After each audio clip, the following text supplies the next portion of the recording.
pour la première partie, ce qu'il faut retenir, c'est que le coût d'acquisition d'une immobilisation acquise à titre onéreux est égal au prix d'acquisition, diminué des rabais, remises, ristournes, comme d'habitude, et aussi des escomptes, d'accord?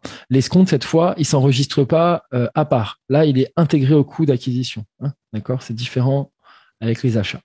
On y ajoutera les droits de douane, les taxes non récupérables, tous les coûts directement attribuables qui sont engagés pour mettre en service et mettre en état de fonctionner l'immobilisation. Et donc, en fait, tous les frais qui lui sont affectables. Et enfin, un nouveau élément que vous découvrez en UE10, c'est l'estimation initiale des coûts de démantèlement, d'enlèvement et de restauration du site. Donc, si une IMO vient polluer ou détruire les sols ou détruire les sols, tout simplement, ou le site où elle est, eh bien, elle devra être mise en état. Donc, on va estimer cette remise en état, bien sûr, puisqu'on n'a pas encore le coût réel. Ce sera une estimation, une prévision initiale. C'est une estimation qui sera faite au début, lors de l'acquisition, et on l'intégrera dans le coût de l'immobilisation. D'accord ? Un point très important sur les immobilisations acquises à titre onéreux, les frais d'acquisition. Donc, les frais d'acquisition, on va se retrouver dans une situation où on aura le choix entre deux méthodes, enfin, une méthode principale et son option, donc la méthode de référence qui est l'activation en IMO. Et donc, en fait, ces frais d'acquisition vont concerner quoi? Elles vont concerner notamment les honoraires d'intermédiaire, les frais d'acte, les droits de mutation et les droits d'enregistrement. Attention, les honoraires d'intermédiaire, on parle d'honoraires de personnes qui sont des intermédiaires dans la transaction. Un exemple, le notaire, qui, lorsque vous achetez un immeuble, reçoit les fonds, puis les reverse au vendeur dans un deuxième temps. Une diminution faite de ses frais. Donc ici, c'est bien un intermédiaire. Vous avez aussi les avocats qui peuvent être des intermédiaires et souvent on utilisera le compte 467, autres débiteurs et créditeurs, ou débiteurs ou créditeurs divers. Et donc ici, attention, ce ne sont pas donc les honoraires, par exemple, d'un expert comptable, d'un avocat qui ne serait pas un intermédiaire. D'accord ? Ces éléments-là, ces frais-là, on aura la possibilité de les placer sous option en charge.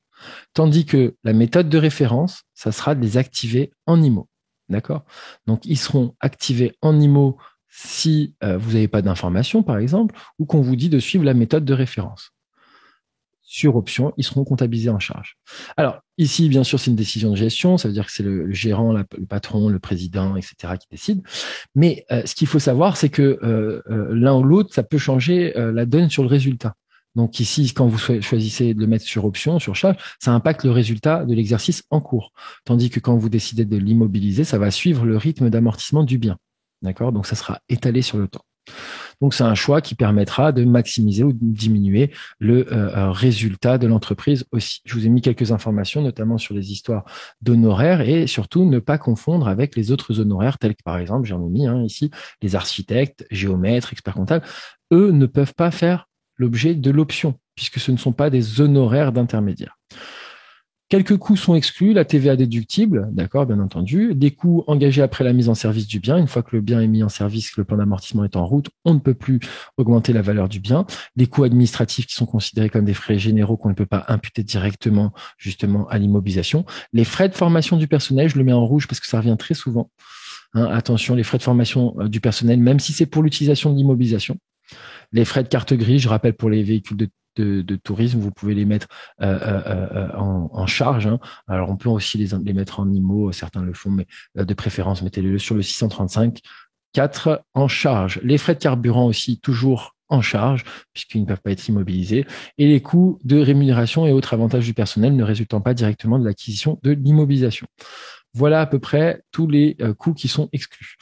Dans un deuxième temps, on va voir justement cette période d'incorporation des coûts, c'est-à-dire jusqu'à quand on va pouvoir intégrer les coûts. On l'a dit là-haut, c'est jusqu'à la mise en état de fonctionner, donc jusqu'à la date de mise en service. Ainsi, toutes les charges qui arrivent après cette date-là seront comptabilisées en charge.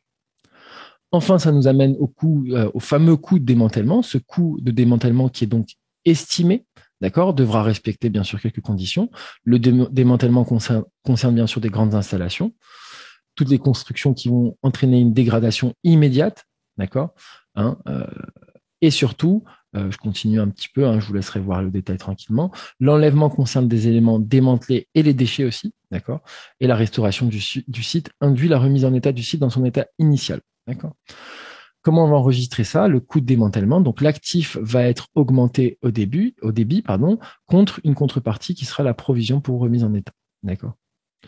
Voilà à peu près comment vous allez enregistrer le coût de démantèlement.